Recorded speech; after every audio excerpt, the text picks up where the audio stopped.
신약 성경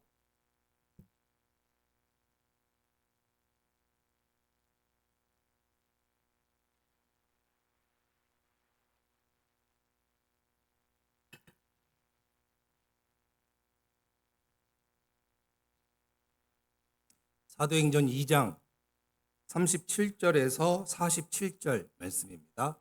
신약 성경 229페이지쯤에 있습니다. 사도행전 2장 37절에서 47절. 저와 여러분이 한 절씩 교독하겠습니다. 2장 37절입니다. 사람들이 이 말을 듣고 마음이 찔려서 형제들이여 우리가 어떻게 하면 좋겠습니까 하고 베드로와 다른 사도들에게 말하였다. 베드로가 대답하였다. 회개하십시오. 그리고 여러분 각 사람은 예수 그리스도의 이름으로 세례를 받고 죄 용서를 받으십시오. 그리하면 성령을 선물로 받을 것입니다. 이 약속은 여러분과 여러분의 자녀와 또 멀리 떨어져 있는 모든 사람, 곧 우리 주 하나님께서 부르시는 모든 사람에게 주신 것입니다. 베드로는 이 밖에도 많은 말로 증언하고 비뚤어진 세대에서 구원을 받으라고 그들에게 권하였다.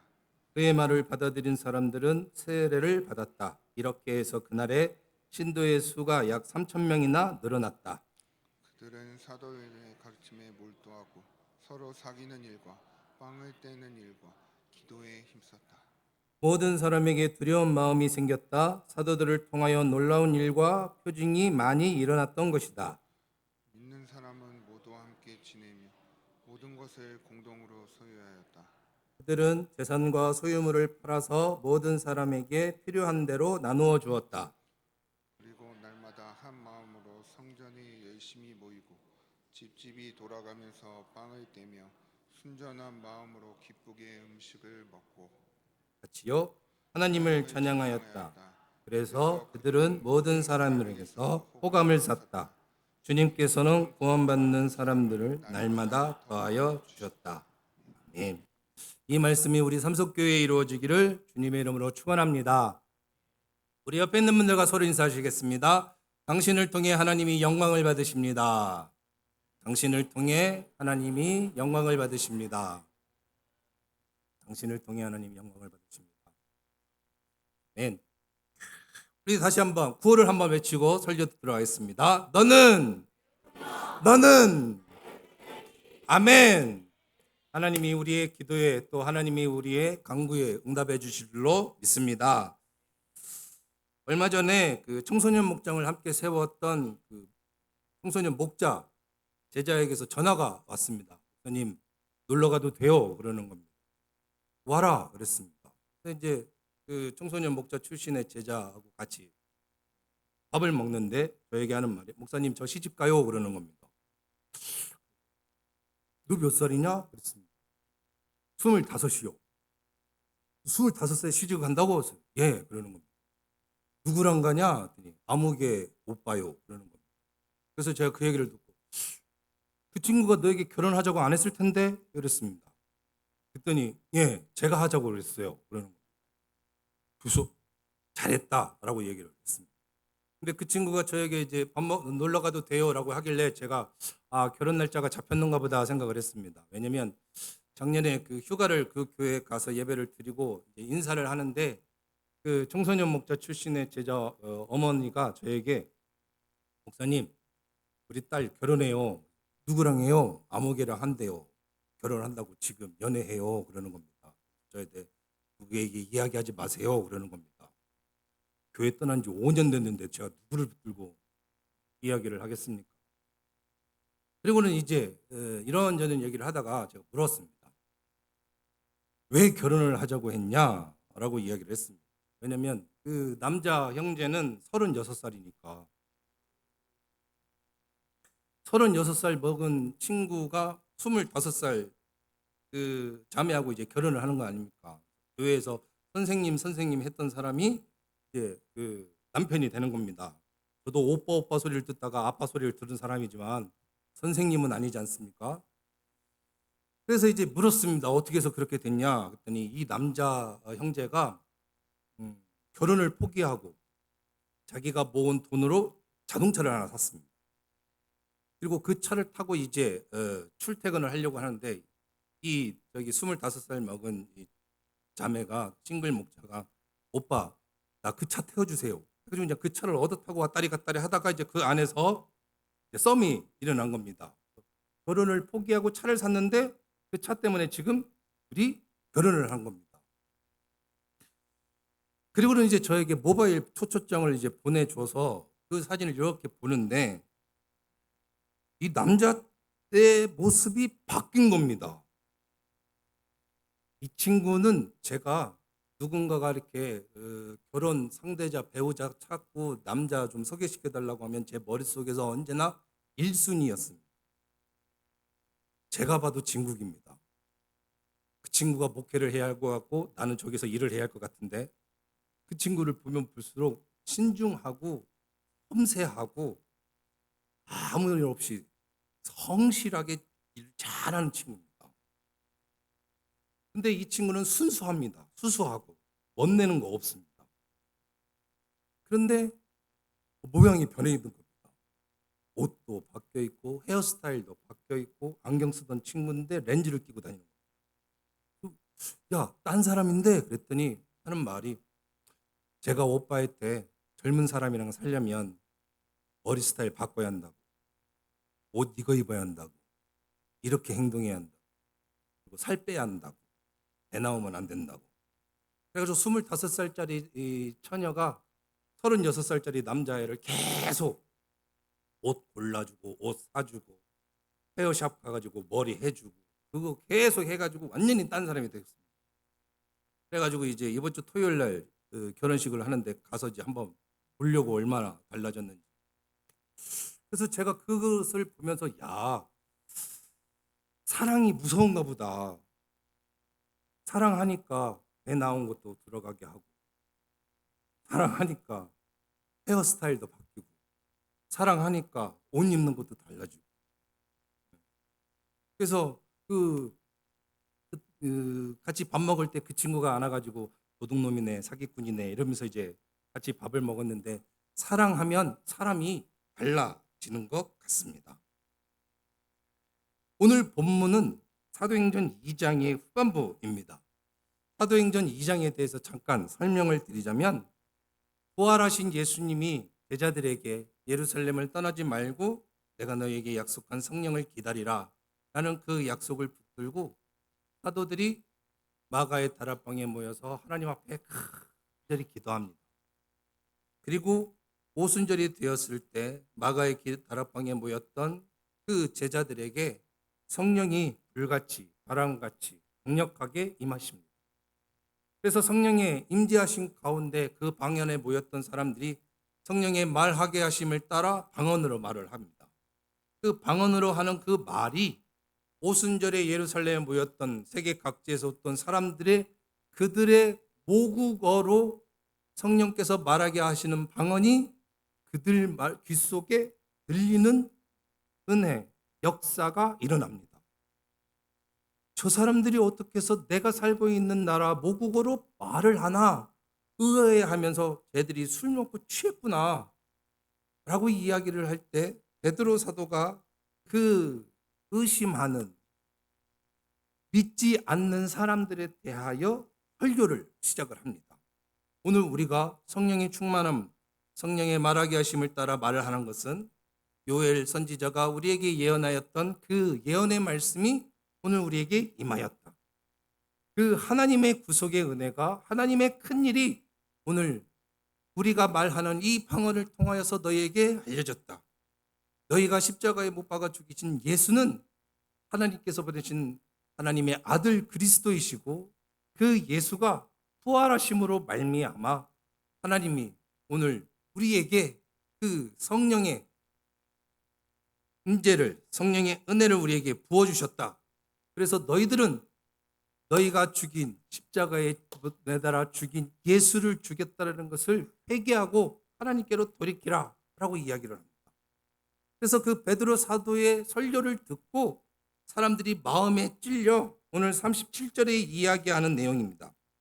사람들이 이 말을 듣고 마음이 찔려 형제들이여 우리가 어떻게 하면 좋겠습니까? 라고 묻자 베드로가 너희가 회개하고 세례를 받으면, 예수 그리스도를 믿음으로 세례를 받으면 성령을 선물로 주실 것이다 라고 이야기를 하여 제자들이 세례를 받고 하나님 앞에 그들이 예수 그리스도를 믿기로 결단한 사람들이 3,000명이다 라는 것이 오늘 본문에 대한 내용입니다.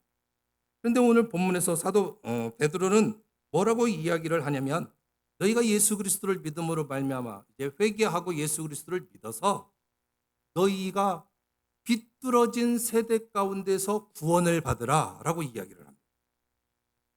영혼이 예수 그리스도를 믿음으로 말미암아 하나님 앞에 회개하고 돌이키면 동시에 비뚤어진 세대, 하나님을 믿지 않고 하나님을 거역하는 그 문화와 그 세대 가운데에서 돌이켜서 우리의 마음도, 우리의 생각도, 우리의 삶의 모든 영역도 구원함을 받도록, 비뚤어진 세대에서 영혼만 구원을 받는 게 아니라 우리의 전 인격과 우리의 삶과 우리의 태도와 우리의 습관들까지도 그들에게서 구원을 받아야 한다고 사도 베드로는 성도들에게 이야기를 합니다. 그래서 그 비뚤어진 세대에서 구원을 받기 위하여 이들이 어떻게 하느냐? 42절을 가보면 그들은 사도들의 가르침에 몰두하며 서로 사귀는 일과 빵을 떼는 일에 기도에 힘썼다라고 이해합니다. 비뚤어진 세대 가운데서 구원함을 받기 위하여 그들이 무엇을 했다고요? 사도들의 가르침에 몰두하고 사귀는 일과 빵을 떼는 일과 기도에 힘썼다라는 것입니다. 세상 사람들의 삶의 행동과 다르게 하기 위해서, 내가 예전에 가지고 있던 삶의 태도와 습관들, 그 행동들에게서 변화되기 위해서 그들의 가르침에 몰두하고 사귀는 일, 빵을 떼는 일, 기도에 힘썼다라는 것입니다. 그냥 교회만 다니는 것이 아니에요. 제가 오늘 청소년부 예배 시간에 아이들에게 그런 얘기를 했어요. 내 친구들이, 학교 다니는 친구들이 내가 교회 다니는 걸 아는 사람 손 들어봐. 다 드는 겁니다. 그래서 내가 물어봤어요. 내가 교회를 다녀서 힘든 사람, 교회를 다녀서 눈치 보는 사람, 교회를 다니면서 어려운 사람, 그랬더니 애들의 눈빛이 왜 어렵냐고. 왜 힘들지? 교회를 다니는 게 학교에 다니는 거하고 왜 힘들지? 그러는 겁니다. 멀뚱멀뚱 쳐다보는 겁니다. 그게 무슨 상관이 있냐? 야, 교회를 다니니까 친구들이 너한테, 야, 교회 다니는 사람은 욕하는 거 아닌 거 아니야? 교회 다니는 사람은 욕하지 말아야 하잖아. 교회 다니는 사람은 행동 그러지면 안 되잖아. 교회 다니는 사람은 그러면 안 되는 거 아니야? 나는 얘기 안 해. 그랬더니 안 한다는 겁니다. 그래서 교회 다니는 게 전혀 부담이 없답니다. 학교 다니면서. 그래서 제 얘기를 했어요. 야, 나는 가족 모임을 할 때 우리 어머니도 우리 작은아버지도 우리 외삼촌도 나를 보고 목사님이라고 그래. 천 목사님 이래. 그러면서 밥을 먹을 때 뭐라고 하냐? 한잔 해 그래. 목사라고 부르질 말던가. 한잔 해를 하지 말던가. 둘 중에 하나는 그러니까 목사님 천 목사님 식사해. 천 목사님 이리 와 앉아. 목사님이라고 불러놓고 한잔해. 왜 그러는 거예요 도대체?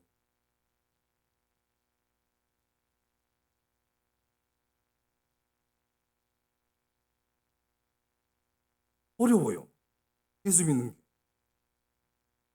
예수 믿어서 친척들에게 주변 사람들에게 행동이 달라야 돼요. 그게 눈치예요. 근데 우리 청소년부 애들은 그런 게 없대요. 그래서 내가 그랬어요. 니네들 교회 다니자고 얘기 안 하지 그랬더니 네. 기도를 부탁드립니다. 우리 애들 어떡하지?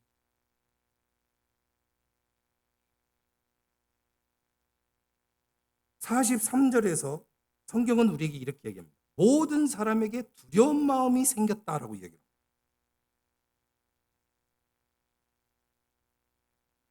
사도들의 가르침에 몰두하고 사귀는 일과 빵을 떼는 일과 기도에 힘썼더니 뭐가 생겼다고요? 두려운 마음이 생겼답니다. 두려운 마음. 왜 두려운 마음이 생겼을까요? 2003년입니다. 2003년 8월에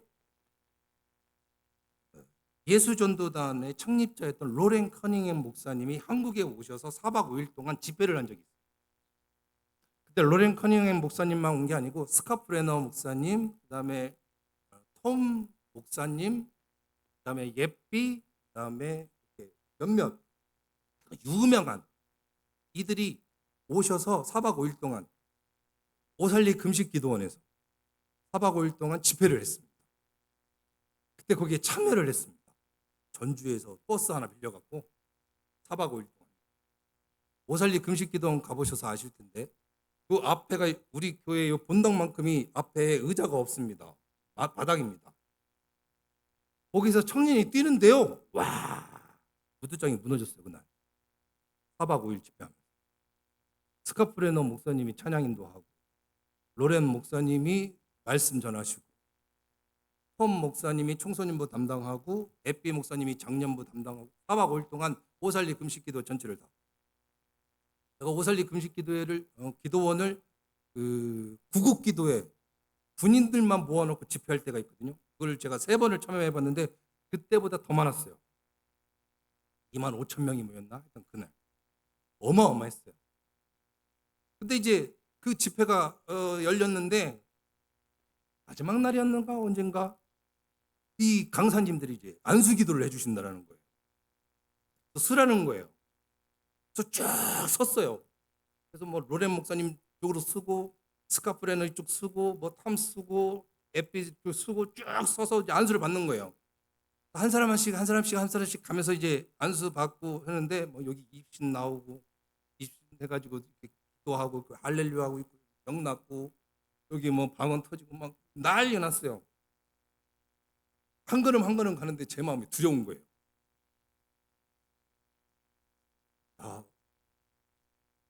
아무것도 안 쓰니까 어떡하지?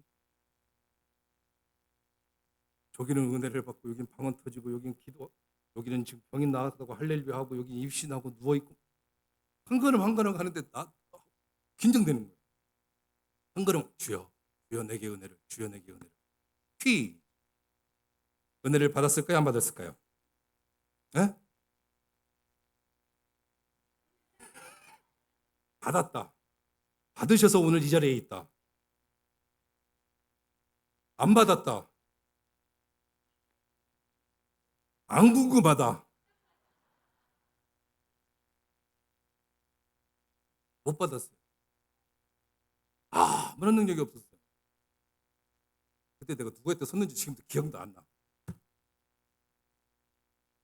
그래도 여러분 믿음 잃지 않고 오늘 이 자리까지 있습니다. 할렐루야. 뭐 은혜와 역사가 나타나야 뭐 이렇게 믿음을 지키는 게 아니고 오늘도 느낌없이 저를 사랑하시고 내주시는 하나님을 믿습니다 하면서 오늘도 이 자리까지 하나님의 은혜와 하나님의 역사와 하나님의 기도의 응답이 일어나는 그 현장에서 내 기도가 응답되지 않는 이유는 뭐지? 나에게 역사가 일어나지 않는 이유는 뭐지? 왜 나에게는 아무런 변화가 없지? 하나님과 나 사이의 관계가 이상한가? 그것이 그들의 마음속에 두려움이 온 것입니다. 그래서 뭐라고 했다고요? 우리가 어떻게 하면 좋겠습니까? 내가 어떻게 하면 좋겠습니까? 두려운 마음이 있는데 하나님의 인자하심이 있고 하나님의 역사가 있고 하나님의 능력이 있고 하나님의 기적이 일어나는 순간이 내 눈앞에 보이는데 하나님 나는 아무런 능력이 없습니다. 지금 내게 아무런 변화가 없습니다. 나는 어떻게 해야 합니까? 나는 어떻게 합니까? 나는 어떻게 합니까? 질문하는 겁니다.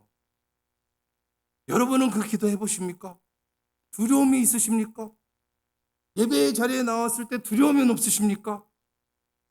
오늘 하나님이 내 예배를 받지 않으시면 다른 이들은 다 은혜를 받아서 집에 가는데 나는 아무런 의미가 없으면 그래도 그냥 습관처럼 나오시는 걸로 만족하십니까? 능력과 역사가 나타나는 현장에 나도 있는데 나는 아무것도 없는 거예요. 들리지도 않고 보이지도 않고 없어요, 아무것도. 누구는 들었다는데 눈만 감으면 깜깜해요. 옆에 사람이 그랬어요. 그게 네 인생길이다. 하나님을 경외하는 태도입니다. 두려운 마음으로. 오늘 이 시간 내가 하나님을 만나지 못하면, 오늘 이 시간 하나님의 역사의 주인공이 내가 되지 못하면, 오늘 나의 삶에 하나님의 은혜가 임하지 못하면 두려운 마음으로 성도들이, 사람들이 사도들에게 질문하는 겁니다. 우리가 어떻게 해야? 우리가 어떻게 해야 합니까? 그래서 뭐 했다고요? 비뚤어진 세대 가운데에서 예수 그리스도를 믿는 사람들끼리 가정에서 모이기 시작을 합니다. 우리를 어떻게 해야 하냐 이거죠. 가정에서 모이기 시작하는 겁니다. 같이 함께 신앙을 고백하는, 예수 그리스도를 믿어 비뚤어진 세대 가운데에서 함께 살아가야 하는 우리는 어떻게 살아가야 하냐. 그래서 가정에서 모이기 시작을 하는 것입니다. 그리고 함께 사귑니다. 너는 어때? 나는 어때? 너의 마음은 어땠어? 나의 마음은 어땠어? 서로 사귑니다. 뭘 합니까? 떡을 뗍니다. 같이 밥 먹었던 얘기죠. 그리고 뭐 합니까? 기도합니다. 사도들의 가르침을 듣고 하나님의 말씀, 예수 그리스도의 사역, 그의 순환, 그의 부활, 그의 능력, 그 말씀을 붙들고 나는 어떻게 살아야 하는지 함께 사귀는 것입니다. 목장 안에서, 가정에서. 여기 사귄다는 말은 우리가 잘 아는 코이노니아, 교제입니다. 근데 교제는 세 가지입니다. 첫 번째, 하나가 되는 것입니다. 성령께서 하나가 되도록 우리들을 묶으셨으니까. 성령께서 가정에서 하나가 되도록 묶으시는 것, 그게 코이노니아, 교제입니다. 나눔입니다. 성령이 함께 묶으시는 자리에 있는 것, 그게 코이노니아, 교제입니다. 두 번째, 사역에 동참하는 겁니다. 그 자리에 모여서 밥을 준비하고 설거지를 하고 신발을 정리하고 집을 치우고 애들을 보고 간식을 준비하고 찬양을 준비하고 말씀을 준비하고 말씀을 나누고 사역을 나누는 것입니다. 그게 코이노니아입니다. 교제입니다. 사귀는 일입니다. 마지막 세 번째가 고난에 동참하는 겁니다. 예수 그리스도를 믿음으로 말미암아 세상에서 눈치 보고 사는 것. 예수 그리스도를 믿음으로 말미암아 세상에서 불편하게 사는 것. 예수 그리스도를 믿음으로 말미암아 세상 사람들에게 너는 그러지 마. 너는 그렇게 살면 안 돼. 너의 삶은 달라야 돼. 라는 눈치를 보고 사는 것. 그것을 목장에서 나누는 겁니다. 나를 보고 그래. 나도 그렇게 살아왔어. 그들 앞에 내가 다른 모습을 보여야 했어. 그렇게 하다 보니 내가 이렇게 살았어. 목사님 한 잔에 안 먹어. 목사님이라고 부르지를 말고. 인정을 받는 겁니다.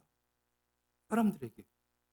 그래서 어떻게 됐다고요? 47절에 그래서 그들은 모든 사람들에게 뭘 샀다? 호감을 샀다. 다르구나. 예수 믿는 사람. 다르구나. 예수 믿는 사람들은. 교회를 다니는 사람은 다르구나. 교회를 다님으로 말미암아 우리랑 다르구나. 호감을 얻었다는 겁니다. 내가 예수를 믿는 것. 그것이 내가 다른 사람들과 다르다라는 것입니다. 이들이 집에 모인 것, 그리고 오늘 본문을 보면 모두 함께 지내며 모든 것을 공동으로 소유하며 재산과 소유물을 받아 모든 사람에게 필요한 대로 나누어 주었다라는 것은 예수님이 말씀하신 나를 따르려거든 자기를 부인하고 자기 십자가를 지고 나를 쫓을 것입니다. 내 자신을 부인하는 겁니다. 내가 가고 싶은 거, 내가 하고 싶은 거 포기하는 겁니다. 자기 부인이지요. 더 많이 가져야 하고 더 많이 누려야 하고 내가 쓰는데 부족함이 없어야 하고 다른 사람보다 내가 더 자랑할 수 있는 것을 보다 저 사람 집에 갔더니 뭐가 없어. 근데 우리 집에는 있어. 주는 겁니다. 아나바다. 아껴 쓰고 나눠 쓰고 다시 쓰고 바꿔 쓰고. 모든 소유를 공동으로 소유하는 거예요. 달라고 했습니까? 아니요. 자원하는 마음으로 했습니다. 보이니까. 가족이 되니까. 인심 전심이니까. 나의 삶이 너의 삶이고 나의 모습이 너의 모습이 있으니까. 내 눈에 너의 부족함과 연약감이 보여서 그것을 내가 채울 수 있어서 내게 있는 것을 내게 주는 거예요. 가족이니까. 성도들이, 신도들이, 예수 그리스도를 믿는 사람들이 뭘로 변해갑니까? 가족으로 변해갑니다. 집집마다 돌아가면서 음식을 먹고 사도들의 가르침을 몰두하며 그 말씀을 삶에서 적용하면서 불편하게 살았던 것, 눈치 보며 살았던 것, 다르게 살았던 것을 삶에서 나누어 이야기합니다. 무슨 사건이 이루어지고요? 성령 강림이 이루어진 다음. 성령 충만함이, 성령의 인도하심이, 성령의 역사하심이 가가호호 방방 곳곳에서 함께 먹고 함께 나누고 함께 기도하는 일을 만들어낸 것입니다. 가족으로 변화하는 교회가 되고 있는 것입니다. 목장. 오늘 저와 여러분이 삶의 현장에서 치열하게 오세요. 못 가요. 준비했어요. 못 먹어요.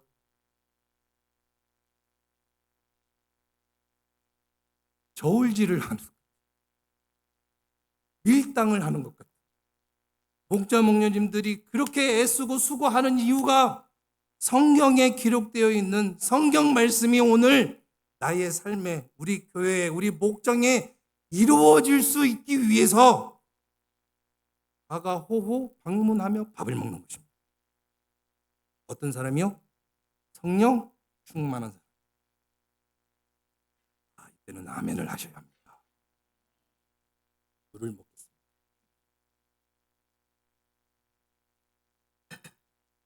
성령 충만하지 않으면 자기 부인을 못합니다.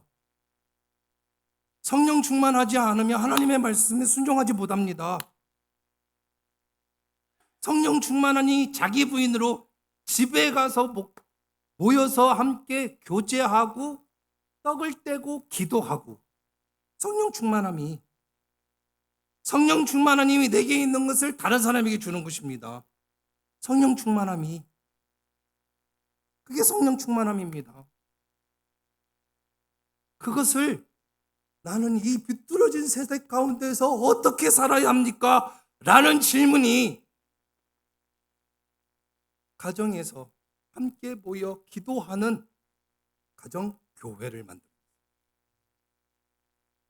이 세대 가운데서 내가 어떻게 살아야 합니까? 이 비뚤어진 세대 가운데서 어떻게 살아야 합니까? 그 세대 가운데서 내가 하나님 앞에 믿음을 지키며 회개하여 예수 그리스도를 믿어 나의 삶이 구원함을 받으려면 어떻게 살아야 합니까? 가정에서 밥을 먹고 교제하며 기도합니다. 그게 성령 충만합니다. 그게 성령 충만한 역사입니다.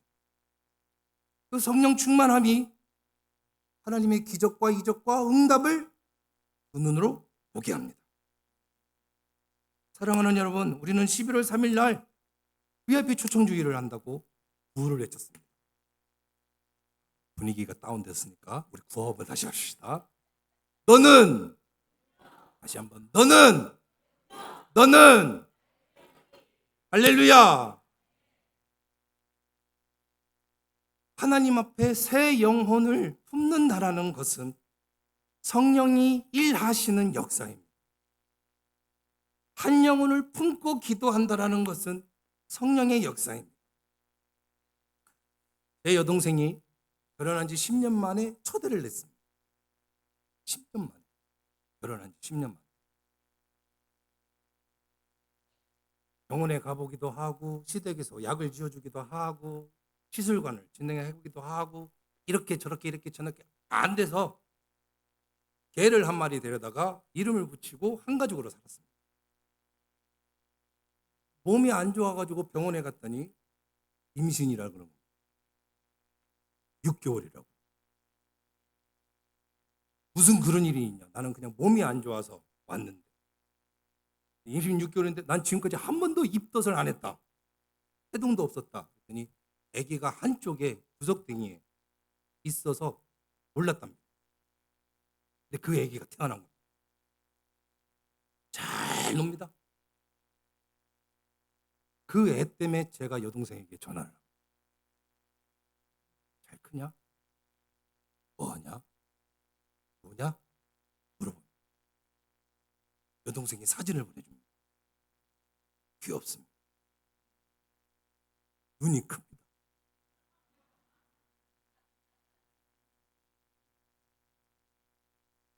애가 하나 태어나니까 온 동네 사람, 온 집안 사람들이 그 애 하나로 이야기꽃이 피었습니다. 새 생명이 주는 겁니다. 여러분, 저는 1,000만 원 준다고 해서 애 안 낳습니다.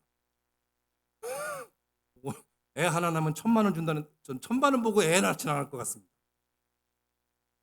1,000만 원 때문에 애를 낳는 게 아니고 그 애가 크고 자라면서 주는 기쁨과 감사와 즐거움은 은혜인 것 같습니다. 그래서 물어봅니다. 잘 크냐고. 외조카 아닙니까? 저도 이제 외삼촌이 됐습니다. 그래서 여동생하고 말이나 이런 것들이 조금 부드러워졌습니다. 애가 잘 크네. 애 핑계 대면 가보기도 하고. 처음에 갔을 때는 애가 나를 보고 성건성 울더니 두 번째 만나더니 울기 시작을 한 겁니다. 아, 이 자식이 드디어 사람을 분간하기 시작하고. 그래도 이쁜 겁니다. 새 생명이 돼요. 목장이 지겨우십니까? 목 있는 사람이 그렇게 그건 것 같습니까? 애가 태어나면 달라집니다. 애가 태어나. 우리 여동생 10년 만에 애 낳았습니다. 10년 만에. 포기하고 이제 개나 키우고 살겠다. 그 10년 만에 소리 소문 없이 찾아온 선물이 된 것입니다. 우리 목장도 가능할 줄 믿습니다. 우리 교회도 새 생명의 은혜가 있을 줄로 믿습니다. 포기하지 않으면 나도 모르는 순간에 우리 목장 안에 새 영혼이 해산하여서 그 영혼이 커가는 모습들을 격려하고 권면하고 응원하고 지지하고 그거 키워가는 걸로 준비하고 기도하시는 거죠. 기도하시면 됩니다. 바라면 됩니다. 때와 기한은 하나님께 있지 않습니까? 10년 만에 찾아올 줄 누가 알았습니까? 그래서 그 42에 낳았으니까요. 20대 때의 번잡스러움은 없는 것 같습니다. 아주 뭐 느긋합니다. 애 키우는데 애가 울면 배고픈갑다. 뭐 이러고지 이걸 어떻게 막 설레발 이러지 않습니다. 아주 능숙하게 키웁니다. 그럼 제가 그러죠. 60대여서 사춘기 겪어봐라. 뭐 이런 얘기합니다. 새 생명이 주는 유익입니다. 우리 목장 안에 새 생명이 출산할 수 있도록 기도하십시다. 품으십시다. 너는 할렐루야 잊지 말고 너는 내 운명이고 너는 나의 VIP니. 부부싸움은 너 하도 내 운명 이렇게 이야기하는 은혜가 있기를 주님의 이름으로 부탁합니다. 이 시간에 우리 함께 기도하며 나아가기를 원합니다.